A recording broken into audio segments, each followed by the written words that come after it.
Le Seigneur soit avec vous. Lecture de l'Évangile de Jésus-Christ selon saint Jean. Gloire à toi, Seigneur. Dieu a tellement aimé le monde qu'il a donné son Fils unique, afin que quiconque croit en lui ne se perde pas, mais obtienne la vie éternelle. Car Dieu a envoyé son Fils dans le monde, non pas pour juger le monde, mais pour que, par lui, le monde soit sauvé. Celui qui croit en lui échappe au jugement. Celui qui ne croit pas est déjà jugé, du fait qu'il n'a pas cru au nom du Fils unique de Dieu. Et le jugement, le voici. La lumière est venue dans le monde, et les hommes ont préféré les ténèbres à la lumière parce que leurs œuvres étaient mauvaises. Celui qui fait le mal déteste la lumière. Il ne vient pas à la lumière, de peur que ses œuvres ne soient dénoncées. Mais celui qui fait la vérité vient à la lumière pour qu'il soit manifeste que ses œuvres ont été accomplies en union avec Dieu. Acclamons la parole de Dieu. Louange à toi, Seigneur Jésus. Voilà. Beaucoup de choses à dire dans ce texte de saint Jean. Mais je voudrais en profiter justement pour voir ensemble un peu le fruit de l'incarnation, les conséquences de l'incarnation, de partir d'une réflexion avec certaines personnes qui m'ont écrit ces jours-ci à une personne. De quoi s'agit-il? Quelles sont les conséquences de l'incarnation? Le Verbe se fait chair.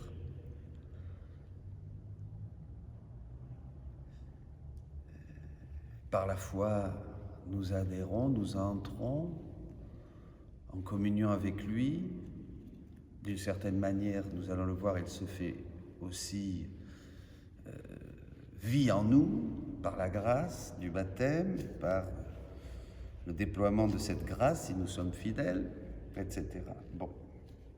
La finalité, dans le dernier verset, c'est là où je voudrais un petit peu poser cette réflexion, partir pour réfléchir. Celui qui fait la vérité vient à la lumière pour qu'il soit manifeste que ses œuvres ont été accomplies en union avec Dieu. Je répète, ses œuvres ont été accomplies en union avec Dieu. Donc il y a un premier indice, il s'agit d'œuvres accomplies en union avec Dieu. Bon, alors déjà c'est bien, parce que nous allons voir après que la vraie l'intelligence et la compréhension des fruits de l'incarnation chez les créatures nous est donnée par le livre du ciel. Jusqu'avant, on s'est approché, on a dit des choses admirables d'ailleurs. Une union d'amour, bien sûr. On a dit des choses admirables et nous trouvons cela dans ceux qui ont développé justement la théologie mystique et dans ces sommets des septièmes demeures et du mariage spirituel à l'école du Carmel et d'autres. Alors justement, à propos de l'école du Carmel, pour voir une parfaite synthèse de ce qui s'accomplit dans les sommets de la vie mystique, nous avons le bienheureux Père Marie-Eugène qui nous parle de cette identification au Christ tel qu'il l'a compris à travers Saint Jean de la Croix, Sainte Thérèse et aussi Saint Thomas, puisque c'était aussi sa formation, surtout à l'époque. Donc il parle de l'union transformante. On va voir qu'il va nous dire des choses, mais il ne va pas nous dire des effets de cette union transformante en nous, très peu. Parce que les saints d'avant, comme dit Jésus à Louisane, ne pouvaient pas le savoir, ça n'avait pas été révélé. Donc ils ne pouvaient pas inventer, vous comprenez? Mais il faut bien comprendre pourquoi. Parce que sinon, certains diront « Ah oui, mais il s'agit d'une fusion. » Alors une fusion avec la divinité, mais c'est pas bon, ça c'est l'hindouisme, hein, c'est du panthéisme, il n'y a pas de fusion. Il n'y a pas de fusion panthéiste, de fusion avec la divinité en faisant... Non, c'est très clair. il y a une union sans confusion, justement. Mais il y a une vraie union, mais c'est une union dans l'agir. Parce qu'avant, notre idée de l'union avec Dieu, nous allons voir là, et oui, ça rapproche de quelque chose, mais ça reste quand même très confus. Enfin, confus, une union d'amour, bien sûr, où Dieu agit en nous, où il devient notre vie. Mais en fait, une union d'amour, quand on a dit ça, on a tout dit. Et en fait, on n'a pas encore dit grand-chose par rapport à ce que Jésus va nous révéler dans le livre du ciel. Alors, le bienheureux Père Marie-Eugène, dans l'union transformante, là, part de ce chef-d'œuvre de Dieu qu'est Jésus-Christ, l'œuvre de l'Esprit Saint, et il part de la Vierge Marie. À la Vierge Marie qui demande comment cela se réalisera, le mystère que lui annonce l'ange Gabriel, l'ange répond « L'Esprit descendra en vous et la vertu du Très-Haut vous couvrira de son ombre. » Donc l'incarnation du Verbe dans le sein de la Vierge se fait sous l'ombre fécondante du Père et par l'opération du Saint-Esprit. Toute incarnation de la vie divine ici-bas se fera dans les mêmes conditions et suivant les mêmes lois. Tout don parfait, dit la parole dans Saint Jacques, descend du Père des Lumières. Tout don parfait. Bon, alors qu'est-ce qui se passe? Le jour de Pentecôte aussi, l'Esprit Saint descend sur les apôtres et il prend possession de l'âme comme d'un temple au jour du baptême pour réaliser cette œuvre de l'incarnation de la vie divine. Pareil. Et nous savons le plan qui lui est fixé, ce dessein éternel de Dieu qui fait l'unité de l'action de l'Esprit Saint dans l'Église et dans les âmes. Très bien, voilà. On continue le Père. L'action de l'Esprit Saint est tout orientée vers cette réalisation effective de l'adoption divine. Que nous devenions vraiment des fils adoptifs de Dieu, mais pas seulement en ayant le baptême en nous, comme ça, comme un peu congelé, disons, mais avec ce déploiement de la grâce baptismale qui nous transforme et nous identifie à Jésus-Christ. D'accord. Voilà, l'adoption divine en nous et vers cette expansion du Christ Jésus en nos âmes par la diffusion de la grâce. L'Esprit en chaque âme et dans l'Église construit la plénitude du Christ, le Christ total qui est l'Église. Bien. De fait, la grâce qu'il répand dans les âmes est une grâce filiale qui nous apparente étroitement au Verbe en nous faisant fils d'adoption comme lui-même est fils par nature. Voilà, nous devenons par grâce ce que Jésus-Christ est par nature, bien sûr. Alors bon, vous voyez, on s'approche, on dit plein de choses, et si on rejoint Sainte Thérèse, elle dira, bien sûr, dans ses 7e demeures, « Le Christ est ma vie, et la mort m'est un gain. » Ah, ça, c'est l'apôtre qui dit ça. 5, voilà, oui. À mon avis, ce que l'âme peut dire dans le mariage spirituel, c'est ça. Voilà, c'est ça, à mon avis, que l'âme peut dire dans le mariage spirituel. Le Christ est ma vie et la mort m'est un gain, comme dit saint Paul. C'est ici, en effet, que le petit papillon dont nous avons parlé meurt, le petit papillon dans les 5e demeures, meurt avec une indicible joie parce que le Christ est devenu désormais sa vie. C'est beau, voyez, c'est extraordinairement beau. Et c'est chez Saint Jean de la Croix, nous avons un des principaux motifs qui portent l'âme à désirer d'entrer dans cette profondeur de la sagesse de Dieu et de connaître pourquoi dans ses insondables jugements, il permet la souffrance, c'est comme nous l'avons dit, parce qu'elle peut arriver par là à unir son entendement à celui de Dieu et à pénétrer la connaissance des profonds mystères de l'incarnation du Verbe, sagesse la plus haute et la plus remplie de suavité pour elle. Voilà, donc on s'approche quand même, de quelque chose, on définit une réalité. Mais en fait, c'est court. C'est court et on se demande, bon, en comparaison de ce que Jésus explique sur cette union, donc maintenant nous savons une union dans l'agir, d'ailleurs Saint Jean le dit ici, ces œuvres ont été accomplies en union avec Dieu, et Jésus au chapitre, dans Saint Jean, chapitre 14, ou 12, 14, dira que vous ferez les œuvres que je fais. tiens, alors ça c'est intéressant parce qu'on fait les œuvres de Jésus-Christ. Alors les œuvres de Jésus-Christ, mais pas seulement ce qu'on voit extérieurement. Faire des grands miracles, passer ses nuits en prière, jeûner 40 jours, lutter contre le diable, ressusciter Lazare. Bon, ben oui, enfin, c'est pas ça. C'est les œuvres que faisait le cœur de Jésus. Ce sont les œuvres que faisait la divinité dans l'humanité du Christ. Alors ça, on ne pouvait pas savoir. Vous comprenez? Parce qu'il y en a qui disent que, bon, ben oui, alors on dit des choses, mais on ne dit pas des choses nouvelles, on dit des choses que le Seigneur nous a révélées aujourd'hui, que la divine volonté veut œuvrer et régner dans les créatures. Avant, on ne le savait pas. On a besoin de révélations tout au long de l'histoire de l'Église pour nous faire avancer dans ce que l'Esprit Saint n'avait pas encore révélé. J'avais encore beaucoup de choses à vous dire, mais vous ne pouvez pas les porter pour le moment. Ça, c'est valable à toutes les époques de l'Église. Comprenez? Alors, allons, pour terminer ce petit point, parce que c'est tellement beau, allons donc au volume 36, au 8 décembre 1938. Alors, pardonnez-moi, c'est peut-être confus, j'essaye d'être le plus clair possible, mais bon, c'est des choses, bon, que le Seigneur nous aide. Ma bienheureuse fille, ma très sainte humanité était la dépositaire de ma divine volonté. Ah, ça c'est intéressant. La sainte humanité de Jésus est dépositaire de la divine volonté. Donc de tout le moteur, de tout ce qu'est Dieu, puisque la divine volonté est commune au Père, au Fils et à l'Esprit Saint. C'est ce Dieu agissant partout. Bon. Il n'y avait pas un seul acte, grand ou petit, dans lequel mon humanité, se faisant comme un voile, ne cachait pas en toute chose mon divin fiat. Même dans mon souffle et dans mon mouvement, tout ce que produisait la sainte humanité de Jésus-Christ venait de ce moteur de la divine volonté en lui, comme en nous d'ailleurs. Vous voyez, c'est intéressant, retenez ça, comme en nous d'ailleurs. D'ailleurs, je n'aurais pas su comment respirer ni agir si je ne l'avais pas eu en moi.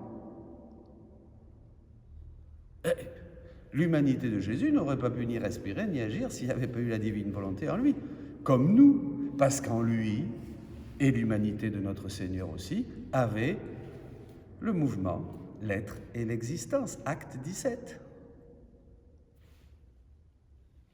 C'est tout. Mais chez lui, c'était dans une union totale. Mais c'est quand même, c'est ça. Tout venait, même sa respiration, ses mouvements, ses pieds, tout ce qu'il faisait, bien sûr, tout ce qu'il parlait, toute la doctrine qu'il nous a donnée dans l'Évangile, vient de cette divinité qui était comme en dépôt dans sa sainte humanité. Bon. Mon humanité se servait de voile pour cacher ma divinité. Et le grand prodige du travail de mon vouloir dans tous mes actes. Le grand prodige du travail de mon vouloir dans tous mes actes. Alors ça, il faut le retenir parce que c'est la même chose qui va se passer en nous. Et c'est là où nous allons enfin faire les grandes choses, et plus encore que celles qu'a fait Jésus durant sa vie historique. C'est ce qu'il a dit dans l'Évangile.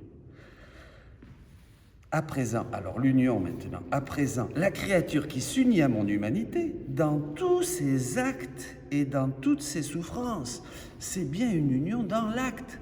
C'est pas une union mystérieuse, non, non. C'est même moi, même si je ne suis pas arrivé au 7e demeure, je vais dire au Seigneur, viens divine volonté, dans l'acte maintenant, de parler, de prêcher à mes frères. Et c'est tout. Je demande à la divine volonté, parce qu'elle est en moi comme elle était dans la sainte humanité de Jésus-Christ. Elle est en moi le mouvement, la vie et tout. Et l'être, elle me donne d'exister, elle me donne de parler, elle me donne de bouger. Je peux même me mettre à danser si j'ai envie. Vous voyez, elle me donne tout, elle me donne l'intelligence. Elle est en moi tout, source de tout. Mais je prends conscience et je m'unis en l'invitant dans mon acte. Vous comprenez? C'est ça la grande différence. Alors, on va beaucoup plus loin dans la théologie et dans la compréhension de l'union transformante. Bon, alors voilà dans mon acte. Alors ici, je reviens. désirant trouver ma volonté pour la faire sienne. Alors je reprends. À présent, la créature, c'est-à-dire chacun d'entre nous, qui s'unit à mon humanité, je m'unis à l'humanité de Jésus, dans tous les actes de Jésus, bien sûr, et toutes ses souffrances, désirant trouver ma volonté pour la faire sienne, si j'ai cette intention, pour faire sienne la volonté de Jésus, brise le voile de mon humanité et trouve dans mes actes le fruit, la vie et les prodiges que j'ai accomplis en moi. La vie, les fruits et les prodiges. Ah, ça, alors ça, c'est extraordinaire. Ah, je ne savais pas, moi, ça. Les saints nous ont jamais dit ça. C'est-à-dire, quand j'ai le désir de m'unir et de faire mienne la divine volonté, à travers l'humanité de Jésus-Christ, qui est le chemin, la vérité et la vie, on ne va pas à Dieu en omettant Jésus-Christ, non, Sainte Thérèse est très claire là-dessus, tout à travers, par l'humanité du Christ. Mais alors là, qu'est-ce que je trouve? Je trouve le fruit, la vie et les prodiges de Jésus-Christ. Et elle reçoit comme sa vie ce que j'ai fait en moi. Elle reçoit comme sa vie ce que j'ai fait en moi. Et mon humanité lui servira de soutien et de guide. Elle sera comme un maître pour la façon de vivre dans ma volonté. Oh, c'est extraordinaire ça. Ah, c'est formidable. Façon de vivre. Jésus devient un maître de telle sorte que je m'aurai moi-même sur la terre. Alors c'est formidable, on devient d'autres Jésus. Ben ça on ne savait pas non plus. On devient d'autres Jésus. Je m'aurai moi-même sur la terre. Alors je veux bien que ce soit une métaphore, mais comme on m'a dit, ou un langage hyperbolique, mais quand même là, sur la terre, qui continuera à agir sous un voile pour cacher ce que ma volonté veut faire. Et alors ça fait penser à la comparaison qu'emploie Jésus avec les espèces, le pain, dans la consécration, le pain et le vin, en fait, ça reste un voile extérieur, ça semble du pain, ça paraît du vin, mais c'est Jésus-Christ. L'intention change l'acte, c'est pareil. Nous nous unissons dans l'agir, il n'y a pas du tout de confusion. Nous nous disons, l'agir de Dieu devient nôtre. Parce que j'ai l'intention de m'unir. Et donc, on bénéficie de tous les prodiges, de cette union avec la divine volonté œuvrant et régnant dans nos actes, c'est-à-dire une prière universelle, une puissance universelle. On rejoint tous les cœurs, toutes les générations, le passé, le présent, le futur. Ce qu'a fait Jésus, on fait ce qu'a fait Jésus, on fait ce qu'a fait Jésus-Christ, notre Seigneur et notre Dieu. On a vraiment... Ça, c'est très, très intéressant. Donc on est d'autres. Je m'aurai moi-même sur la terre, c'est ce que veut Jésus, qu'on soit tous des Jésus. Il continuera à agir sous un voile pour cacher ce que ma volonté veut faire. Au contraire, celles qui me cherchent sans m'en vouloir ne trouveront que mon voile et non la vie de mon vouloir. Et on ne trouvera que le voile. Ben oui, on imitera Jésus extérieurement. Il y en a qui se laisseront pousser les cheveux, peut-être, comme Jésus-Christ, une barbe, et puis ils marcheront du pied avec une grande... un grand habit, là, blanc, blanc quand c'est le temps pascal, et violet quand c'est carême, évidemment. Alors voilà, mon vouloir, et qui pourra pas, mais elle ne pourra pas produire les prodiges que mon vouloir a opérés sous le couvert de mon humanité. Donc c'est vraiment ce que disait l'Évangile, des œuvres accomplies en union avec Dieu. Qu'est-ce que c'est ces œuvres accomplies en union avec Dieu? Eh bien, il s'agit de prodiges, c'est extraordinaire ça, il s'agit de prodiges que le vouloir divin opère sous le couvert, sous le couvert de notre humanité. D'autres moi-même. C'est toujours ma volonté qui sait comment cacher dans la créature les plus grands prodiges. Je répète, c'est toujours ma volonté qui sait comment cacher dans la créature les plus grands prodiges, les soleils les plus radieux, les merveilles encore inconnues. Je répète, encore inconnues, comme en chacune de mes humanités sur la terre. Il s'agit de nous. Donc ça, on ne savait pas. Ben oui, mais sinon, le livre du ciel n'aurait aucun intérêt si c'était pour répéter mot à mot, texto, tout ce qu'on connaissait. Donc là, vraiment, on ne savait pas. On va répéter les prodiges, les merveilles encore inconnues, qui sont des soleils radieux, voyez. Mais hélas, je les cherche et je ne les trouve pas, parce qu'il n'y a personne qui recherche ma volonté avec fermeté. C'est extraordinaire cet enseignement, c'est extraordinaire. Dieu a tant aimé le monde qu'il a donné son Fils unique, pour que quiconque croit en lui ne se perde pas. Non seulement on est sauvé, mais nous faisons nôtre la vie intérieure de Jésus, la vie intérieure de Marie, pour devenir ses autres lui-même, ses autres Jésus, et reproduire les prodiges, les soleils, les merveilles. En fait, Dieu veut que nous soyons tous à l'image et à la ressemblance de son Fils Jésus-Christ. C'était son projet dès le départ, quand il a créé ad extra, en dehors de lui-même, ce trésor, cette merveille, ce prodige qu'est Jésus-Christ notre Seigneur. Voilà. Et nous sommes tous des copies de Jésus, et c'est ça le plan de Dieu. Au début, c'était son plan, c'est ça, il n'y en a pas d'autre. Alors ce plan a pris un gros coup dans l'aile à cause du péché, parce que nous avons la liberté de dire oui ou non. C'est pour ça que le chemin du retour, c'est l'amour bien sûr, mais l'amour qui me fait garder une attention constante pour que ça soit une vie continue, à inviter dans mes actes, dans les moindres de mes actes, la divine volonté pour qu'elle soit œuvrante, opérante en moi.